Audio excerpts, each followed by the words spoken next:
नमस्कार दोस्तों, all exam guide गुरु के यूट्यूब चैनल पर मैं सुजीत पांडे आप सभी का दोबारा स्वागत करता हूं। फिर से एक बार हाजिर हैं हम आपके लिए पार्ट 3 लेकर। आपको बोला है 1000 नए लूसेंट जी के हम आपको पढ़ाएंगे। ये इसका पार्ट 3 है। जिसने पार्ट 2 नहीं देखे, वीडियो के एंड में आपको स्क्रीन पर सामने दोनों पार्ट आ जाएंगे। सफलता परिश्रम से मिलेगी, इसका कोई दूसरा उपाय नहीं है। सत्यमेव जयते शब्द कहां से लिया गया है? तो सत्यमेव जयते शब्द यहाँ पर जो ऑप्शंस हैं उसके अनुसार सही आंसर हो जाएगा आपका मुंडकोपनिषद से लिया गया है। इस प्रश्न के लिए ऑप्शन नंबर डी बिल्कुल सही आंसर हो जाएगा। क्वेश्चन नंबर 2 देखिए, इसमें आपसे पूछा गया है भारतीय दर्शन की सबसे पहली प्रारंभिक शाखा कौन सी थी, बताइए। तो यहां पर आपका सही आंसर हो जाएगा इस क्वेश्चन का सांख्य दर्शन, ऑप्शन नंबर ए सबसे प्रारंभिक शाखा थी भारतीय दर्शन की। क्वेश्चन नंबर 3 देख लेते हैं। इसमें आपसे पूछा गया है बुद्ध के उपदेश किससे संबंधित हैं? तो बुद्ध के उपदेश ऑप्शंस जो दिए गए हैं उसके अनुसार आपका आचरण की शुद्धता एवं पवित्रता, मतलब आपका ऑप्शन नंबर डी यहां पर सही आंसर हो जाएगा। ठीक है, बुद्ध के उपदेश आचरण की शुद्धता एवं पवित्रता। Question number most IMP question number 4 देखिए। इसमें आपसे पूछा गया है मालवा, गुजरात एवं महाराष्ट्र किस शासक ने पहली बार जीता था, बताइए। तो यहां पर ऑप्शंस के अनुसार सही आंसर हो जाएगा आपका चंद्रगुप्त मौर्य। तो option number D Chandragupta Maurya ने सबसे पहले क्या क्या जीता था? मालवा का क्षेत्र जो मध्य प्रदेश के पास, मध्य प्रदेश का क्षेत्र है, गुजरात का और महाराष्ट्र का, ये 3 राज्य जीते थे सबसे पहले। Question number 5 most IMP question देखिए।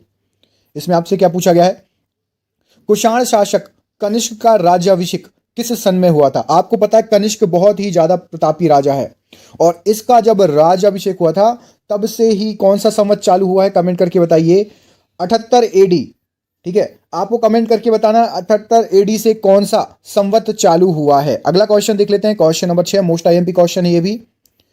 सांची का स्तूप किस शासक ने बनवाया था, बताइए। यहां पर सांची के स्तूप के लिए बिल्कुल सही आंसर हो जाएगा आपका ऑप्शन नंबर बी।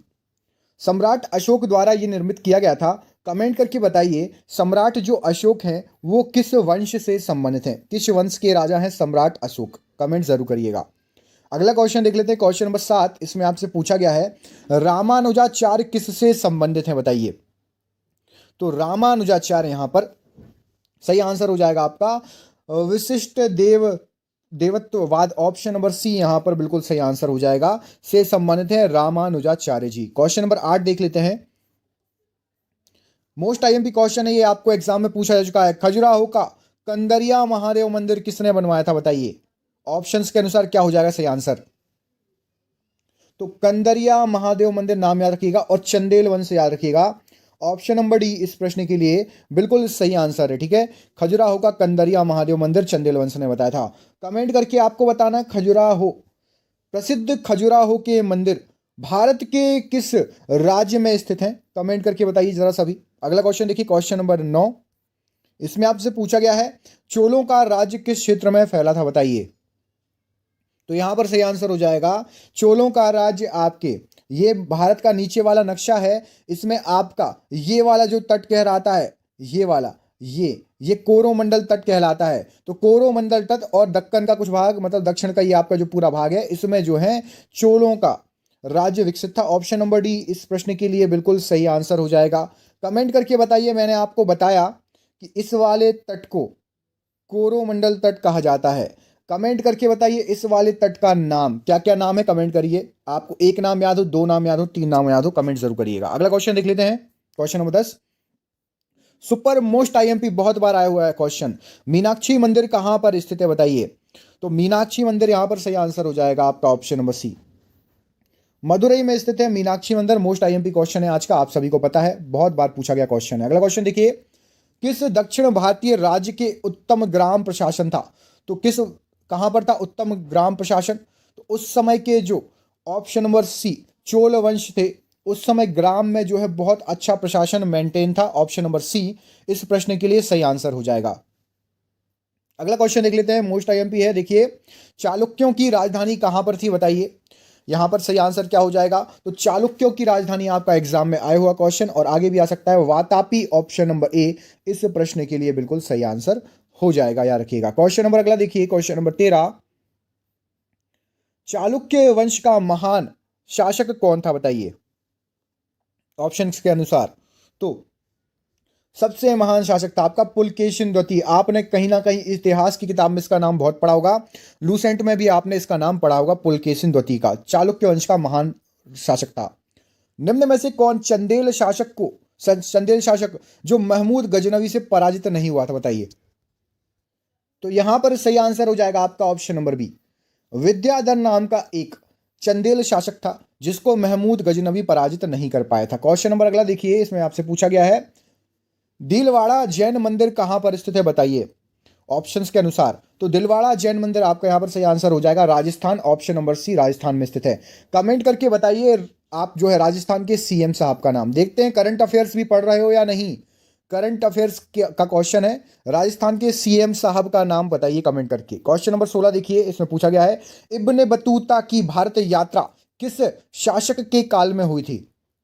तो इब्न बतूता आया था आपका यहां पर MBT, मतलब मोहम्मद बिन तुगलक। ऑप्शन नंबर ए यहां पर बिल्कुल सही आंसर हो जाएगा इस प्रश्न का। क्वेश्चन नंबर अगला देखिए, क्वेश्चन नंबर 17, सल्तनत काल के अधिकांश अमीर एवं सुल्तान किस वर्ग के थे।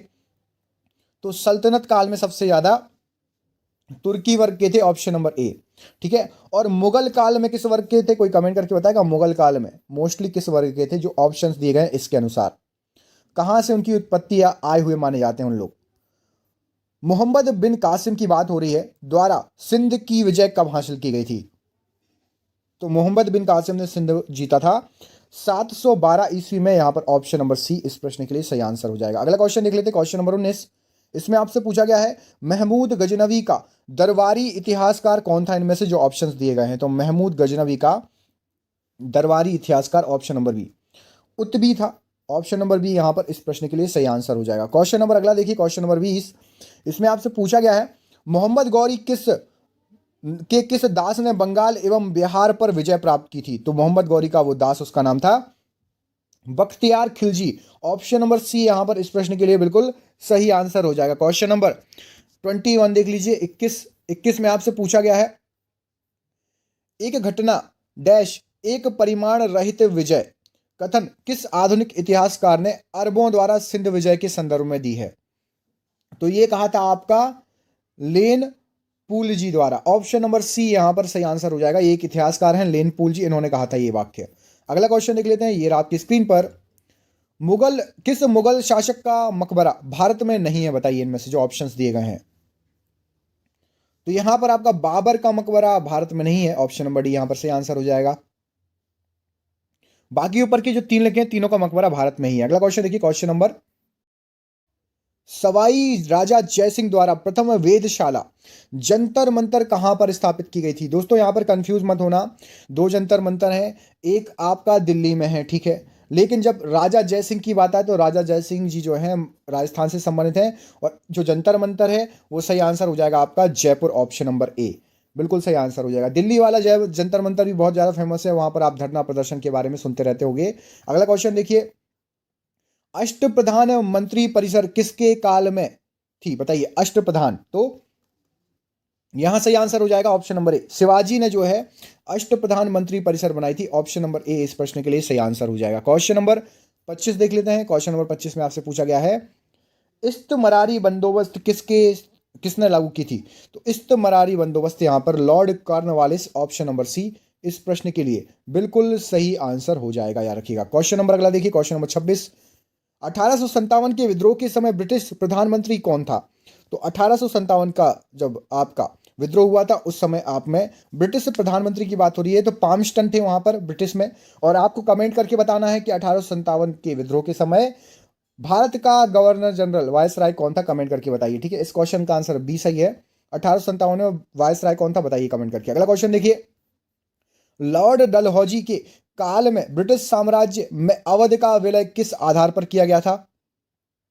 तो अवध का विलय यहां पर सही आंसर हो जाएगा, कुशासन का आरोप लगा दिया था और अवध का विलय कर लिया गया था, ऑप्शन नंबर ए इस प्रश्न के लिए सही आंसर हो जाएगा। क्वेश्चन नंबर 28 देख लेते हैं, हिंदुस्तान सोशलिस्ट रिपब्लिक एसोसिएशन की स्थापना इनमें से किसने की थी, बताइए। तो यहां पर सही आंसर हो जाएगा, इस पार्टी की स्थापना चंद्रशेखर आजाद जी ने की थी, ऑप्शन नंबर डी इस प्रश्न के लिए बिल्कुल सही आंसर हो जाएगा। नाम क्या है, हिंदुस्तान सोशलिस्ट रिपब्लिक एसोसिएशन। अगला क्वेश्चन देखिए, भारत में न्यायिक संगठन की स्थापना किसने की थी। ऑप्शंस के अनुसार सही आंसर हो जाएगा भारत में न्यायिक संगठन की स्थापना, लॉर्ड कॉर्नवालिस। ऑप्शन नंबर यहां पर भी इस प्रश्न का बिल्कुल सही आंसर हो जाएगा। क्वेश्चन नंबर 30 देख लेते हैं। इसमें आपसे पूछा गया है, नेहरू राष्ट्रभक्त हैं जबकि जिन्ना राजनीतिज्ञ, यह कथन किसका था बताइए। तो यह कथन था आपका मौलाना आजाद जी का। ऑप्शन नंबर यहां पर डी बिल्कुल सही आंसर हो जाएगा इस प्रश्न के लिए। क्वेश्चन नंबर 31 देख लेते हैं। इसमें आपसे पूछा गया है, महात्मा गांधी ने राम राज्य के युगल सिद्धांत, महात्मा गांधी के राम राज्य के युगल सिद्धांत कौन थे। तो यहां सही आंसर हो जाएगा दो चीजें बहुत ज्यादा, सत्य और अहिंसा। ये राम राज्य के लिए उन्होंने युगल सिद्धांत बताए थे। अगला क्वेश्चन देखिए, निम्न में से कौन स्वराज्य दल के संबंधित नहीं था। तो स्वराज्य दल से संबंधित जो ऑप्शंस दिए गए हैं यहां पर सही आंसर हो जाएगा आपका ऑप्शन नंबर सी, मतलब सी राजगोपालाचारी जी नहीं थे। ठीक है, बाकी सभी थे, मोतीलाल नेहरू, आयंगर जी और विट्ठल भाई पटेल। अगला क्वेश्चन देखिए, जलियांवाला बाग हत्याकांड कब हुआ था। मोस्ट आईएमपी क्वेश्चन, ये तो जब तक भारत में एग्जाम होते रहेंगे तब तक ये पूछा जाता रहेगा। 13 अप्रैल 1919 को, और ये आपका एक फ्री का नंबर पक्का हो जाता है क्योंकि एग्जाम में आते ही आते हैं क्वेश्चन। महात्मा गांधी के राजनीतिक गुरु कौन थे। तो महात्मा गांधी के राजनीतिक गुरु यहां पर गोपाल कृष्ण गोखले जी। ऑप्शन नंबर डी बिल्कुल सही आंसर हो जाएगा। अगला क्वेश्चन देखिए, बहिष्कृत भारत पत्रिका से संबंधित थे। तो बहिष्कृत भारत पत्रिका से संबंधित थे यहां पर B R Ambedkar ji, doctor Bhimrao Ambedkar ji. यहां पर बिल्कुल सही आंसर हो जाएगा। Option number D right answer हो जाएगा इस क्वेश्चन के लिए। क्वेश्चन नंबर 36 देख लेते हैं, गांधी इरविन समझौते में किस आंदोलन को रोकने का प्रावधान था बताइए। तो गांधी इरविन समझौते में इन्होंने सविनय अवज्ञा आंदोलन को रोकने का प्रावधान डाला था। यहां पर ऑप्शन नंबर बी बिल्कुल सही आंसर हो जाएगा। कमेंट करके बताइए सविनय अवज्ञा आंदोलन कब हुआ था, जरूर कमेंट करिएगा, देखते हैं आप लोगों को पता है कि नहीं। एक काम करिए, फटाफट वीडियो को पॉज करिए, भारत छोड़ो आंदोलन का सन दीजिए, सविनय अवज्ञा आंदोलन का सन दीजिए और असहयोग आंदोलन का सन दीजिए। जरूर देना यदि पढ़ने वाले बच्चे हो तो अच्छे से, ठीक है, बने चाहे ना बने जो भी डाउट हो, लेकिन आंसर जरूर करो। विदेश में प्रथम स्वतंत्र भारतीय सरकार किसने स्थापित की थी। तो सबसे पहले स्वतंत्र भारतीय सरकार यहां पर ऑप्शन नंबर डी राजा महेंद्र प्रताप सिंह जी ने स्थापित की थी, याद रखिएगा। अगला क्वेश्चन देख लेते हैं, ये रहा आपकी स्क्रीन पर। इसमें पूछा गया है, भारतीय राष्ट्रीय कांग्रेस का लाहौर अधिवेशन किस सन में हुआ था। तो लाहौर में जो अधिवेशन हुआ था वो हुआ था आपका ऑप्शन नंबर बी 1929 में लाहौर का अधिवेशन हुआ था, याद रखिएगा। ठीक है, क्वेश्चन नंबर 39, बंगाल का एकीकरण किस सन में हुआ था बताइए। तो बंगाल का एकीकरण यहां पर सही आंसर हो जाएगा आपका 1912 ईस्वी में बंगाल का एकीकरण हुआ था। अगला क्वेश्चन देख लेते हैं, ये रहा आपकी स्क्रीन पर। इसमें आपसे पूछा गया है, स्वराज्य मेरा जन्मसिद्ध अधिकार है उद्घोषणा किसका था। तो ये उद्घोषणा जो थी आपकी यहां पर बाल गंगाधर तिलक जी ने ये उद्घोषणा की थी। अगला क्वेश्चन देख लेते हैं जल्दी जल्दी फटाफट, करो या मरो का नारा किसने दिया। तो करो या मरो का नारा आपका option number D Mahatma Gandhi ji ने दिया था। अगला क्वेश्चन देख लीजिए, क्वेश्चन नंबर 42। इसमें पूछा गया है, होम रूल लीग आंदोलन सर्वप्रथम किसने प्रारंभ किया था। तो सबसे पहले home rule league Annie Besant ji, आप सभी को पता होगा, मोस्ट आईएमपी क्वेश्चन है दोस्तों। ये आगे आने वाले जब तक एग्जाम होते रहेंगे ना, ये क्वेश्चन आपको दिखते ही रहेंगे। भारतीय राष्ट्रीय कांग्रेस की स्थापना किसने की थी। तो यहां पर सही आंसर हो जाएगा आपका option number A O Hume ji द्वारा भारतीय राष्ट्रीय कांग्रेस की स्थापना हुई थी। अगला क्वेश्चन देख लेते हैं, क्वेश्चन नंबर 44। इसमें आपसे पूछा गया है कि दादा भाई नौरोजी आमतौर पर किस नाम से जाने जाते थे। तो दादा भाई नौरोजी को grand old man of India कहा जाता था। ऑप्शन नंबर डी दादा भाई नौरोजी के लिए सही आंसर हो जाएगा। अगला क्वेश्चन देख लीजिए, भारतीय राष्ट्रीय कांग्रेस का प्रथम विभाजन कब हो गया था भाई। तो वहां पर विभाजन हुआ है कांग्रेस पार्टी में, ऑप्शन नंबर ए 1907 में विभाजन हो गया था राष्ट्रीय कांग्रेस का। अगला क्वेश्चन देखिए, इनकलाब जिंदाबाद का नारा किसने दिया है। तो इनकलाब जिंदाबाद का नारा यहां पर option number D Bhagat Singh ji द्वारा दिया गया है। अगला क्वेश्चन देख लीजिए, इसमें पूछा गया है, भारत का प्राचीनतम पर्वत कौन सा है। तो भारत का सबसे प्राचीनतम पर्वत यहां पर सही आंसर हो जाएगा अरावली पर्वत श्रृंखला सबसे प्राचीनतम है। ठीक है, अगला क्वेश्चन देखिए, क्वेश्चन नंबर 48, नागार्जुन बांध किस नदी पर बना है। तो नागार्जुन बांध आपका यहां पर कृष्णा नदी पर बना है। ऑप्शन नंबर सी यहां पर इस प्रश्न के लिए सही आंसर हो जाएगा। ठीक है, ऑप्शन नंबर सी कृष्णा नदी। अगला क्वेश्चन देख लेते हैं, ये रहा आपकी स्क्रीन पर, भारत के कुल क्षेत्रफल में वनों का क्षेत्रफल कितना है। तो वन केवल 22% है भारत में। ऑप्शन नंबर डी यहां पर सही आंसर हो जाएगा आपका। भारत में सबसे कम वर्षा वाला स्थान बताइए इनमें से कौन सा है। तो यहां पर सही आंसर हो जाएगा आपका लेह लद्दाख में सबसे कम वर्षा होती है। ऑप्शन नंबर ए, उसको कहा जाता है बर्फीला मरुस्थल कहा जाता है। ठीक है, प्याज और लहसुन में गंध किसके कारण आती है। तो प्याज और लहसुन में गंध आपकी जो है एलाइल और allicin. Option number A plus B दोनों के कारण आती है, तो यहां पर ऑप्शन नंबर डी सही आंसर हो जाएगा इस क्वेश्चन का। क्वेश्चन नंबर 2 देख लीजिए, सफेद रोली रोग किस फसल में होता है बताइए। तो सफेद रोली रोग जो होता है वो आपका सरसों की फसल में होता है। दोस्तों इस वीडियो का लाइक एम है 1000 लाइक, देख लो लाइक 1000 यदि नहीं हुए हैं तो अपना एक लाइक देके हमें थोड़ा सा योगदान दो, हमें मोटिवेशन मिलेगा। प्लीज 1000 लाइक का टारगेट है, लाइक जरूर करना। क्वेश्चन नंबर 3 देखिए, हेपेटाइटिस का उद्भवन काल कितना होता है। तो हेपेटाइटिस का उद्भवन काल आपका 30 से 180 दिन, ऑप्शन नंबर बी इस प्रश्न के लिए सही आंसर हो जाएगा होता है। क्वेश्चन नंबर 4 देख लेते हैं, नसों के डॉक्टर को क्या कहा जाता है। तो नसों के डॉक्टर को आपको जो है न्यूरोलॉजिस्ट, ऑप्शन नंबर सी यहां पर सही आंसर हो जाएगा। न्यूरोलॉजी होती है नसों का विज्ञान और न्यूरोलॉजिस्ट होता है नसों का डॉक्टर, याद रखिएगा। ठीक है, अगला क्वेश्चन देखते हैं, क्वेश्चन नंबर 5। इसमें आपसे पूछा गया है, शरीर के विभिन्न भागों में ऑक्सीजन कौन पहुंचाता है। तो शरीर के विभिन्न भागों में ऑक्सीजन पहुंचाने का जो काम है वो होता है आपके लाल रुधिर कणिकाओं का, मतलब रेड ब्लड सेल, आरबीसी का काम होता है। ऑप्शन नंबर ए बिल्कुल सही आंसर हो जाएगा। अगला क्वेश्चन देख लीजिए, ये रहा आपकी स्क्रीन पर क्वेश्चन नंबर 6। उपकला कोशिकाएं मानव शरीर में कहां पाई जाती हैं। तो उपकला कोशिकाएं आपके मानव शरीर के गुर्दे में पाई जाती हैं, फेफड़े में पाई जाती हैं और अग्नाशय में भी पाई जाती है, मतलब उपरोक्त सभी। ऑप्शन नंबर डी बिल्कुल सही आंसर हो जाएगा इस प्रश्न का। मोस्ट आईएमपी क्वेश्चन था दोस्तों, इसको जरूर कर लेना, एग्जाम में पूछा जा सकता है। जीव विज्ञान का पिता किसे कहा जाता है। आपके सामने ऑप्शंस दिए गए हैं, इनमें से क्या सही आंसर हो जाएगा क्वेश्चन नंबर 7 का।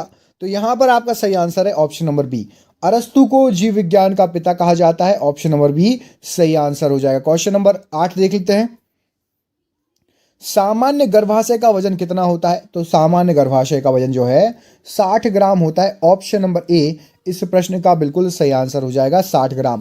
क्वेश्चन नंबर 9 देखिए, इसमें पूछा गया है, मधुमेह के मुख्य कारण क्या है बताइए। तो मधुमेह के मुख्य कारण आपके इंसुलिन का जो है कमी हो जाएगा यदि आपके शरीर में, तो मधुमेह रोग हो जाएगा आपको। ठीक है, ऑप्शन नंबर सी बिल्कुल सही आंसर हो जाएगा। क्वेश्चन नंबर 10 देख लीजिए, बहुत अच्छा क्वेश्चन है। उत्परिवर्तनवाद का सिद्धांत किसने दिया था बताइए। तो उत्परिवर्तनवाद का सिद्धांत ऑप्शंस के अनुसार आपका Hugo de Vries, option number B बिल्कुल सही आंसर हो जाएगा। ठीक है, अगला क्वेश्चन देखिए, क्वेश्चन नंबर 11। इसमें पूछा गया है आपका आर्कियोप्टेरिक्स जो है किनका संयोजन है। तो आर्कियोप्टेरिक्स जो है यहां पर सही आंसर हो जाएगा इस क्वेश्चन का, ऑप्शन नंबर आपका सरीसृपों और पक्षियों का। ऑप्शन नंबर ए सही आंसर हो जाएगा। क्वेश्चन नंबर 12 देख लेते हैं, ये रहा आपकी स्क्रीन पर, पृथ्वी पर सबसे पहले कौन सा जीव आया था। तो पृथ्वी पर सबसे पहले जीव आया था आपका साइनोबैक्टीरिया। ऑप्शन नंबर यहां पर बी बिल्कुल सही आंसर हो जाएगा इस क्वेश्चन का। क्वेश्चन नंबर अगला देखिए, मिर्च का तीखापन किसके कारण होता है। तो मिर्च का तीखापन यहां पर सही आंसर हो जाएगा आपका कैप्सेसिन। ऑप्शन नंबर ए यहां पर मिर्च के तीखेपन के लिए जिम्मेदार होती है कैप्सेसिन। अगला क्वेश्चन देखिए, आयोडीन का टिंक्चर क्या होता है। टिंक्चर, आयोडीन का टिंक्चर क्या होता है। तो यहां पर सही आंसर आपका क्या हो जाएगा इस क्वेश्चन के लिए। तो यहां पर सही आंसर है ऑप्शन नंबर ए, केवल आयोडीन व अल्कोहल का विलयन होता है। ऑप्शन नंबर ए बिल्कुल सही आंसर हो जाएगा। अगला क्वेश्चन देखिए, क्वेश्चन नंबर 15, कैंसर के डॉक्टर को जो ऑप्शंस दिए गए हैं इनमें से क्या कहा जाता है। तो कैंसर के डॉक्टर को आपका ऑन्कोलॉजिस्ट, ऑप्शन नंबर डी बिल्कुल सही आंसर हो जाएगा। कैंसर के डॉक्टर को कहा जाता है। आप कमेंट करके बताइए आंखों के डॉक्टर को क्या कहते हैं। जो आंखों के डॉक्टर होते हैं ना, आंखों के डॉक्टर को क्या कहा जाता है, कमेंट जरूर करना। जिसको नहीं पता लिख देना सर 15वें क्वेश्चन का आंसर जो आपने पूछा नहीं पता, हम रिप्लाई कर देंगे। ASHA का अर्थ क्या है बताइए। क्वेश्चन नंबर 16, तो यहां पर सही आंसर हो जाएगा आपका accredited social health activist. Option number A यहां पर बिल्कुल इस क्वेश्चन का सही आंसर हो जाएगा। अगला क्वेश्चन देखिए, ये रहा आपकी स्क्रीन पर, रक्तचाप किससे नियंत्रित होता है। तो रक्तचाप आपका यहां पर सही आंसर हो जाएगा ऑप्शन नंबर बी, अधिवृक्क ग्रंथि से रक्तचाप नियंत्रण होता है। ठीक है, एड्रिनल ग्रंथि से। ऑप्शन नंबर बी यहां पर सही आंसर हो जाएगा। अगला क्वेश्चन देखिए, समजात अंग का उदाहरण क्या है। तो समजात अंग का उदाहरण आपका तितली के पंख, चमगादड़ के पंख और पक्षियों के पंख, मतलब उपरोक्त सभी समजात अंग का उदाहरण ऑप्शन नंबर डी यहाँ पर सही आंसर हो जाएगा। क्वेश्चन नंबर 19 देखिए, मधुमक्खी की भाषा का पता किसने लगाया था बताइए। मधुमक्खी की भाषा का पता इनमें से ऑप्शंस में से सही आंसर है आपका केवी फ्रिस्क, ऑप्शन नंबर डी यहाँ पर बिल्कुल सही आंसर हो जाएगा। अगला क्वेश्चन देखिए, क्वेश्चन नंबर 20, इसमें आपसे पूछा गया है संघ ऑर्थोपोडा के उदाहरण क्या हैं। तो संघ ऑर्थोपोडा के उदाहरण आपके दीमक भी है ऑर्थोपोडा में, बिच्छू भी है और मकड़ी भी है, मतलब उपरोक्त सभी जो हैं आपके संघ ऑर्थोपोडा के उदाहरण है। अगला क्वेश्चन देखिए, क्वेश्चन नंबर 21, प्याज में तीखापन किसके कारण होता है। तो प्याज में तीखापन यहां पर सही आंसर हो जाएगा allyl propyl sulphide, option number D बिल्कुल सही आंसर हो जाएगा। एलाइल प्रोपाइल सल्फाइड बिल्कुल सही आंसर है। क्वेश्चन नंबर 22 देख लेते हैं, कांसा किस धातु का मिश्रण है बताइए जरा। तो आपका जो कांसा है यहां पर सही आंसर हो जाएगा तांबा और टिन का मिश्रण होता है, ऑप्शन नंबर ए बिल्कुल सही आंसर हो जाएगा। कमेंट करके बताइए जो ऑप्शन आपको दिए गए हैं, ठीक है, इसी में से पीतल किसका मिश्रण होता है। कमेंट जरा करो, देखते हैं किस किस को पता है। बिल्कुल सिंपल है, पीतल किस किस का मिश्रण होता है, इसकी शॉर्ट ट्रिक क्या है। अगला क्वेश्चन देखिए, क्वेश्चन नंबर 23, शरीर में लेड के संचयन के कारण क्या हो सकता है। लेड अधिक हो जाए तो क्या हो जाएगा बताइए। तो शरीर में लेड का संचयन हो जाएगा तो नसों की कमजोरी, ऑप्शन नंबर बी यहां पर बिल्कुल सही आंसर हो जाएगा। ठीक है, ठीक है, वीकनेस ऑफ नर्व्स बिल्कुल सही आंसर हो जाएगा। क्वेश्चन नंबर 24 देखिए, संक्रमित दूध से कौन सा रोग हो सकता है यदि आप संक्रमित दूध पियो तो संक्रमित दूध से आपका एंथ्रेक्स रोग हो सकता है, ऑप्शन नंबर ए यहां पर सही आंसर हो जाएगा। क्वेश्चन कैसे लग रहा है, एक नंबर है या नहीं दोस्तों। लाइक कर दिया एक बार और देख लो, प्लीज लाइक कर दो यार, इतने अच्छे अच्छे क्वेश्चन निकाल के लाए हैं। और दोस्तों के साथ शेयर भी करना है आपको ये वीडियो, है ना। कोशिका विभाजन की खोज किसने की है। तो कोशिका विभाजन की खोज option number B Walther Flemming, option number B बिल्कुल सही आंसर हो जाएगा यहाँ पे। क्वेश्चन नंबर 26 देख लो, इसमें पूछा गया प्रतिरोधकता का क्या अर्थ है बताइए। तो प्रतिरोधकता का अर्थ यहाँ पर सही आंसर हो जाएगा एबीसी में से ही। तो एक विशेष रोग के प्रति व्यक्ति की प्रतिरोधकता स्तर, है ना, इम्यूनिटी पावर, उसको बोलते हैं प्रतिरोधकता। अगला क्वेश्चन देखिए, ये रहा आपकी स्क्रीन पर, रक्त अल्पता की कमी से क्या होता है। तो रक्त अल्पता की कमी से यहाँ पर क्वेश्चन नंबर 27 में जो है किस विटामिन किस चीज से होता है। तो यदि आपको विटामिन B12 की कमी हो जाए तो रक्त अल्पता हो जाएगी, ऑप्शन नंबर सी यहाँ पर बिल्कुल सही आंसर हो जाएगा। अगला क्वेश्चन देखिए, ये रहा आपकी स्क्रीन पर, 1 ग्राम कार्बोहाइड्रेट से कितनी कैलोरी ऊर्जा मिलती है। तो 1 ग्राम कार्बोहाइड्रेट से आपको 4 कैलोरी ऊर्जा मिलती है, ऑप्शन नंबर ए सही आंसर हो जाएगा। अगला क्वेश्चन देखिए, आरबीसी का जीवन काल कितना होता है लगभग। तो आरबीसी का जीवन काल करीब करीब 120 दिन, ऑप्शन नंबर बी यहां पर सही आंसर हो जाएगा। अगला क्वेश्चन देखिए, क्वेश्चन नंबर 30, आधुनिक मनोविज्ञान के जनक कौन है। ऑप्शंस में से क्या सही आंसर हो जाएगा। तो यहां पर आधुनिक मनोविज्ञान के जनक, option number C Sigmund Freud, option number C यहां पर बिल्कुल सही आंसर हो जाएगा। क्वेश्चन नंबर अगला देखिए 31, निद्रा रोग किसके कारण होता है बताइए। तो निद्रा रोग आपका option number tsetse fly, option number A बिल्कुल सही आंसर हो जाएगा यहाँ पर। ठीक है, निद्रा रोग का कारण। अगला क्वेश्चन देख लेते हैं, क्वेश्चन नंबर 32, इसमें आपसे पूछा गया है डीएनए का डबल हेलिक्स मॉडल किसने दिया था। तो डीएनए का डबल हेलिक्स मॉडल आपका वॉटसन एवं क्रीक ने दिया था, ऑप्शन नंबर सी इस प्रश्न का बिल्कुल सही आंसर हो जाएगा। क्वेश्चन नंबर 33, सामान्य प्रकार का मनोभ्रम कौन सा है। तो सामान्य प्रकार का मनोभ्रम यहां पर ऑप्शंस के अनुसार आपका सही आंसर क्या हो जाएगा 33 का, ऑप्शन नंबर सी अल्जाइमर रोग, ये एक सामान्य प्रकार का मनोभ्रम है। क्वेश्चन नंबर 34 देख लीजिए, इसमें पूछा गया है डॉट्स का फुल फॉर्म क्या होता है, DOTS का फुल फॉर्म क्या है। तो directly observe short course therapy, option number A यहां पर बिल्कुल सही आंसर हो जाएगा। ठीक है, डॉट्स का फुल फॉर्म। क्वेश्चन नंबर अगला देखिए, क्वेश्चन नंबर 35, ट्रेपोनेमा पोलिडम से होने वाली बीमारी कौन सी है। तो ट्रेपोनेमा पोलिडम से होने वाली बीमारी, ऑप्शन नंबर ए सिफिलिस, बिल्कुल सही आंसर हो जाएगा। क्वेश्चन नंबर 36 देख लेते हैं, ये रहा आपकी स्क्रीन पर, रेबीज रोग किसके काटने से होता है। तो रेबीज रोग आपका पागल कुत्ते के काटने से होता है। ऑप्शन नंबर डी बिल्कुल सही आंसर हो जाएगा। अगला क्वेश्चन देखिए, मनुष्य कर्ण की श्रव्य सीमा किसके बीच में होती है? तो 20 से 20,000 हर्ट्ज के बीच में होती है हमारे सुनने की सीमा। अगला क्वेश्चन देखिए, सामान्य भ्रूण की हृदय ध्वनि कितने प्रति मिनट होती है?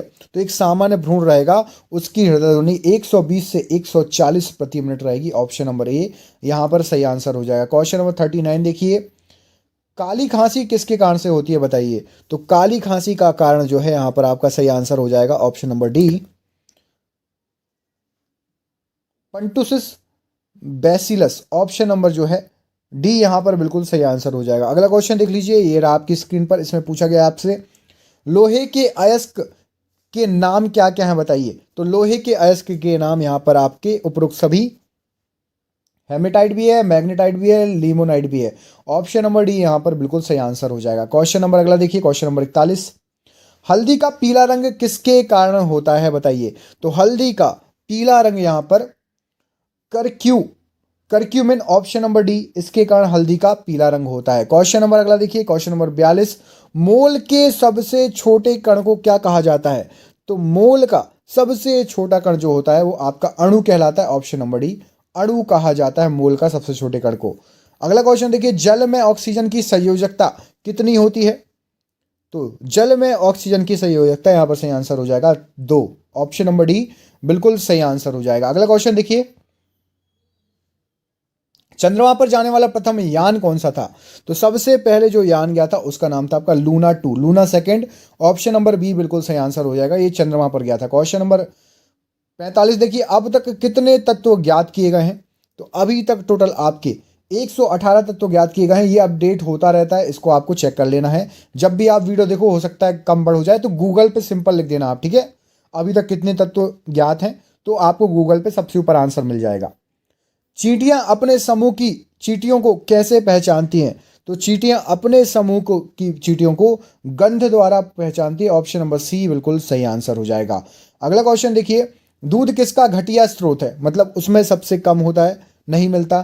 तो विटामिन सी, भैया खट्टापन थोड़ी ना होता दूध में। ऑप्शन नंबर सी बिल्कुल सही है, विटामिन सी जो है दूध जो घटिया स्रोत है दूध। अगला क्वेश्चन देखिए, यूरिया में उपस्थित होने वाले तत्व कौन कौन से हैं? तो यूरिया में क्या क्या रहता है? तो यूरिया में आपके सबसे बड़ा वाला ऑप्शन सी, एच, एन और ओ, ये चारों चीजें रहती है यूरिया में। अगले प्रश्न में आपसे पूछा गया है, रेत और नेप्थलीन के मिश्रण को किससे अलग किया जाता है? कौन सी विधि है? तो इसकी विधि आपकी होगी ऊर्ध्वपातन, ठीक है? ऑप्शन नंबर ए, इस विधि से आप रेत और नेप्थलीन को अलग के मिश्रण को अलग कर सकते हैं। और ये रहा आपका आज का आखिरी क्वेश्चन, बेंजीन में सिग्मा और पाई बंध की संख्या कितनी होती है? तो बेंजीन में सिग्मा और पाई बंध की संख्या आपकी 12-3 होती है। ऑप्शन नंबर सी यहां पर सही आंसर हो जाएगा। दोस्तों, ये हो गए आपका पार्ट 4। कैसे लगे क्वेश्चन? यदि आपने पुराने पार्ट नहीं देखे, पहली बार आए, तो फटाक से सब्सक्राइब कर लीजिए चैनल को। वीडियो को लाइक नहीं किया तो अभी तक लाइक जरूर कर देना। और आपसे क्वेश्चन पूछ रहा हूं और इसके आगे वाले पार्ट आपको यहाँ पे मिल जाएंगे। एक पार्ट यहाँ पर, एक पार्ट यहाँ पर और तीसरा पार्ट यहाँ पर आपको मिल जाएगा। आपको कमेंट करके बताना है कि आधुनिक आवर्त सारणी आपने सुनी है, उसके रचयिता कौन है? कमेंट करके बताइए, देखते हैं किस किस को पता है। और जिसने पार्ट नहीं देखे, आपको स्क्रीन पर अब पार्ट शो करेंगे, यहाँ पर क्लिक करके आप जो है पार्ट देख लीजिएगा। बहुत बहुत धन्यवाद दोस्तों, आपका दिन शुभ हो। बहुत बहुत धन्यवाद।